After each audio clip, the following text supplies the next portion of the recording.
Well, last week on Friday, she did mention, Premier Gladys Berejiklian, that there is the ability through the Service New South Wales app to have a green tick or something like that to show that someone has been vaccinated. Of course, that would require input from the federal government, and they hope to roll out the vaccine from February 15. But according to Gladys Berejiklian, she is leaving the door open to have the ability for venues and also workplaces to refuse entry for people who haven't been vaccinated to be allowed in their venues or the workplaces. Let's hear more from the Premier on Sydney Radio this morning. Well, I think it's important for the community to start thinking about the vaccine and how they feel about it. And for my part, I'll be rushing to the queue as soon as I'm told that I'm allowed to have it.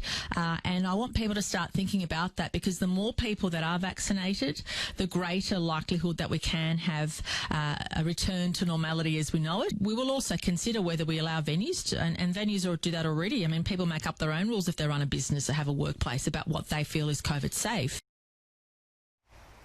So she says some of the decisions around that is going to be from the government, and then other decisions will be up to the businesses and also the venues themselves. But also this morning, she again pleaded to the Victorian government to consider the impact that their border policies are having on citizens in both Victoria and New South Wales. It is volatile. Every day is a challenge in fighting the pandemic. But to impact thousands, if not hundreds of thousands of lives by going overboard, I don't think is the way to do it. I appreciate that state premiers have decisions to make on how they manage the pandemic and how they provide, health services to their citizens. But at the end of the day, I think all of us need to think about ourselves as Australians.